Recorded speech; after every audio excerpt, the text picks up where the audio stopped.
Bright day to each and every one of you. For our lesson 3, we will discuss about towards a sustainable development. So, the discussion on globalization does not only depend on how much on technologies and movement of people around the globe. It also has a great impact on environment situation and sources of food as a need for production and consumption of people in the world. So globalization is a mechanism to making sure that people will have more opportunities for sustainable development as well as securing sufficient supply of food. So this module will tackle the concepts of sustainable development and food security and how they will interplay with globalization. So first, let us talk about sustainable development.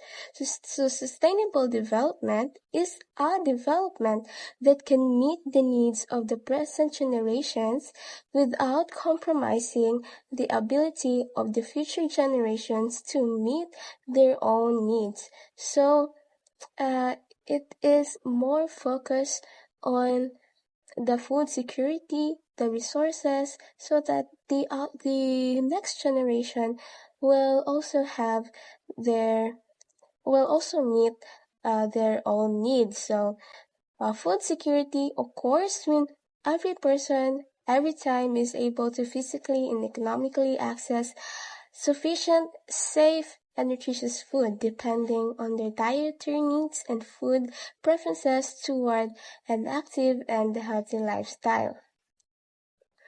So, sustainable development in 1987, the term sustainable development was first coined during the World Commission on Environment and Development. We called it WCED.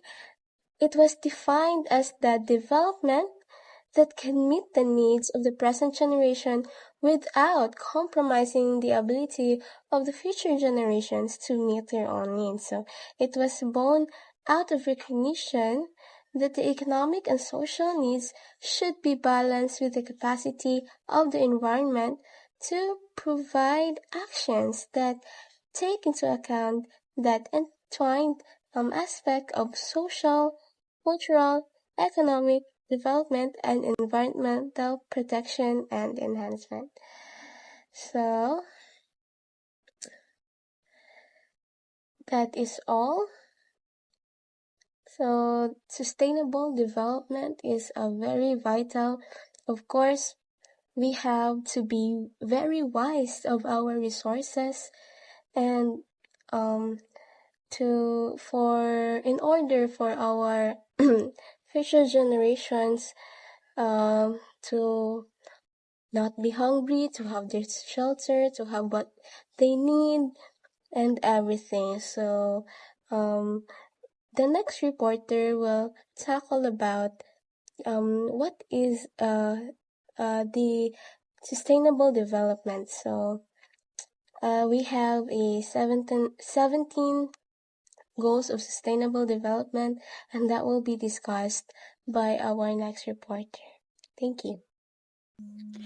Good day, everyone. Today I will be presenting the different definitions of sustainable development from various organizations and experts.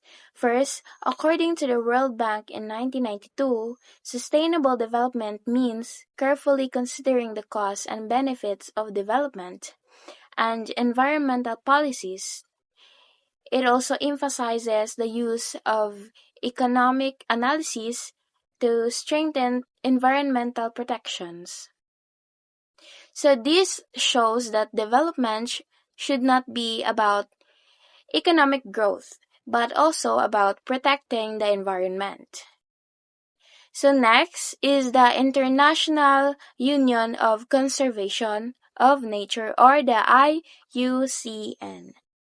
So the World Fund for Nature, or WWF, and the United Nations Environment Program, or the UNEP in 1987, defines sustainable development as the conservation of ecological processes, the protection of genetic diversity, and the balance of the use of species and ecosystem. So this means that we should use natural resources wisely so that future generations can still benefit from them.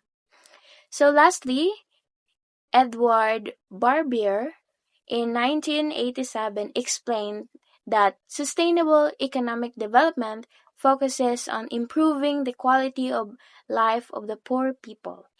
This includes better access to food, increased income, education, healthcare services, clean water, and proper sanitation. So he also stated that it is not mainly concerned with economic growth, but more on improving the people's well-being. So, in conclusion, these definitions shows that sustainable development is not just about making money or building industries. It also involves protecting the environment and improving human lives. True development should be balanced between the economy, nature, and society. Right morning, everyone. I am Mary Rose Perolino, and this is the continuation of our report.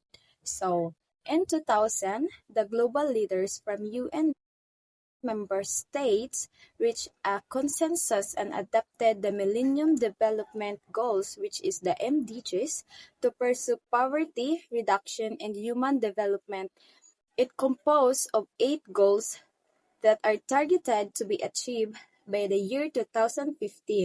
The MDGs are: first, is to eradicate extreme poverty and hunger, which means to reduce the number of people who live in severe poverty and do not have enough food. Next is to achieve universal primary education, which means make sure all children can complete primary school. And the third is to promote gender equality and empower women, which means is give equal opportunities to men and women, especially in education and work. So the fourth is reduce mild mortality, which means is to lower the number of children who die before reaching age 5. Next is to improve maternal health, make pregnancy and childbirth safer for mothers. And the next is to combat HIV or AIDS, malaria, and other disease, which means is to reduce and control the spread of major diseases. Next is to ensure environmental sustainability, which means is to protect national resources and the environment for future generations. And lastly, to develop global partnership for development, which means strengthening cooperation between rich and developing countries. Although significant improvements were attained in some goals such as decrease in the proportion of people living less than $1.25 a day, extreme poverty is still persistent. Business as usual for the continuation of existing global national development strategies present barriers to full achievements of the MDGs UN 2013. So in short, progress was made but not enough. Poverty, inequality, and slow policy changes continue to block the full achievement of the goals. So to continue our discussion, here are the 17 SDG or the 17 Sustainable Development Goals of UN. First is the no poverty. No poverty aimed to amid the poverty everywhere by ensuring people have the resources and opportunities to live dignified lives. Number 2 is the zero hunger. Zero hunger promotes to eliminate hunger by promoting sustainable agriculture and access to nutritious food for all. Number 3 is good health and well-being.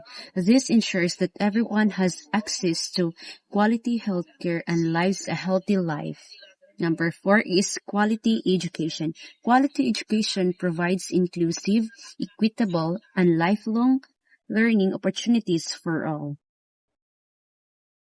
Number 5 is gender equality. Gender equality achieves equal rights, opportunities, and treatments for all genders. Number 6 is clean water and sanitation. Clean water and sanitation guarantees safe drinking water and proper sanitation for everyone. Number 7 is affordable and clean energy. Affordable and clean energy ensures access to reliable, sustainable, and modern energy for all. Number 8 is decent work and economic growth. Decent work and economic growth promote productive work, fair wages, economic progress for all the people. Number 9 is industry, innovation, and infrastructure.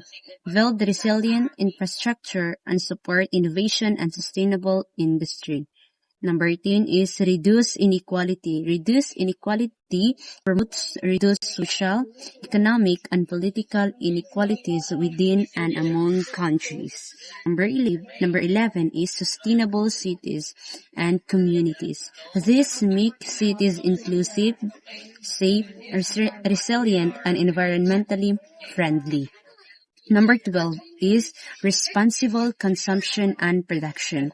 This promotes sustainable use of resources and reduce waste. Number 13 is climate action. Climate action take urgent action to combat climate change and its impact. Number 14 is life below water. This protects ocean and marine resources from pollution and overuse. Number 15 is life on land. This protects forests, biodiversity, and ecosystem on land. Number 16 is peace, justice, and strong institution. This promote peace, justice, and effective, accountable institution. Number 17 is partnership for the goals. This strengthens global cooperation to achieve all SDGs. Bright afternoon, everyone. So let's continue to economic globalization and sustainable development. So the economic globalization driven by the neoliberal paradigm threatens sustainable development because it prioritizes profit and free market expansions over environmental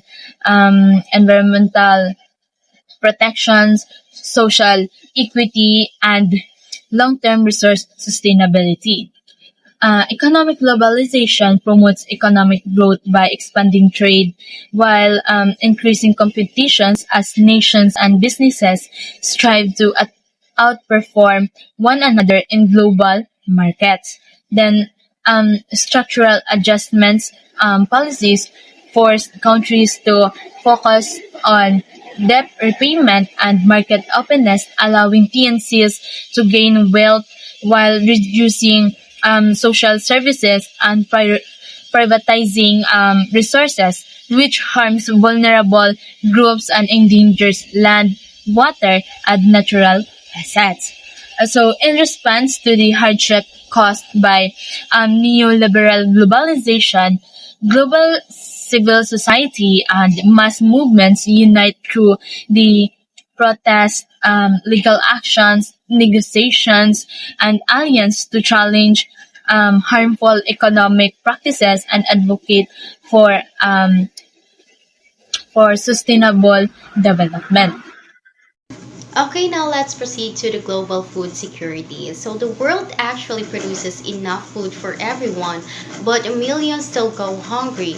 Hunger continues not because of lack of food, but because of poverty, conflict, poor distribution, climate disasters, and food waste. The number of people suffering from severe hunger keeps increasing. An estimated of 124 millions of people still suffering from extreme hunger, and it increased by 40 million in just 2 years. So most of the world's food is produced by small farmers and fishers. Ironically, these same people are often the poorest and the most affected by hunger because of low income, unstable markets, and extreme weather. So this shows a contradiction. Those who produce the food are often the ones who cannot afford it. Just like, for example, a fisherman catches fish to sell, but since he earned low income, his family cannot afford to buy enough nutritious food. Food security is not only about having food available, it's about people having consistent access to food that is safe, nutritious, and affordable. It must happen at all times, not only sometimes. So, this issue will continue for many years because of climate change, rising food prices, population growth, and inequality. Food insecurity became an important global topic in the 1970s, especially after worldwide food shortages and economic crisis.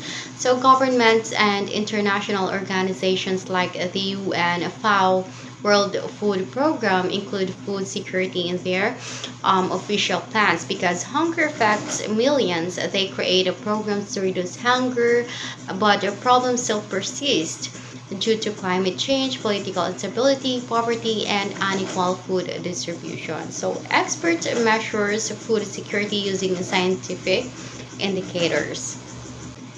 These tools help government know how many people are hungry, what areas suffer the most, what action must be taken. So this measure holds leaders accountable for ensuring food access. The Global Hunger Index, or GHI, is the world's way of checking on the health of its most vulnerable citizens. Think of it as a nurse taking vital signs in a community. It ignores politicians and budgets, focusing only the biological proof of suffering. The JHI asks for deeply human questions to measure the severity of the crisis. Letter A. Undernourishment is these are the people's lacks of basic calories or energies. And then letter B is child's wasting. These are the child's is too thin for height and then sudden acute hunger. And letter C is child stunting. These are the child is too short for age and has long-term chronic damage. And letter D is child mortality. These are the children dying before age 5 due to hunger weakened bodies. And then the Hunger Reduction Commitment Index, or the HRCI, shifts the focus from the victims to the leaders. It assumes that governments have the power to fix hunger and asks, are they using the power effectively and honestly? This is the political report card. The HRCI checks the political will by scrutinizing the actions and intentions of ministers, presidents, and parliaments. And the letter A is coordination. These are the ministries, health, example, must work together. And then B is intention and action. These are the promises turned into laws and spending. Letter C is analytical rigor, using the data science to target aids. These are the smart spending. And letter D is learning and adaptation. These are the admitting failures and trying to innovate solutions. By combining these human measures, the world knows not only where to spend help, but also who is surely committed to make sure the helps lead to the permanent change. Great afternoon, everyone. Today I will be discussing about food security and how globalization influences it. Let's begin with the concept of food security. Food security is a multidimensional issue. It is not simply about having enough food. It also involves availability, accessibility, utilization, and stability of food. These are shaped by various social, political, economic, cultural, and environmental factors.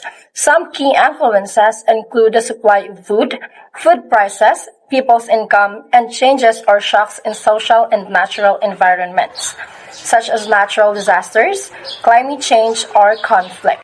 Now, let's connect this to globalization. Food security becomes more complex as food production, consumption, and distribution expand beyond national borders. Economic activities, agricultural reforms, and trade agreements all play roles in shaping how food move across the world. Economic globalization, for example, involves the foreign trading of food.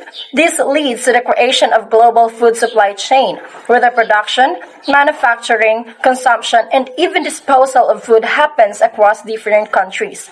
While this system increases access to diverse food products, it can also create dependency on international markets. Globalization is not only economic, it is also cultural. Cultural globalization influences people's taste and eating habits.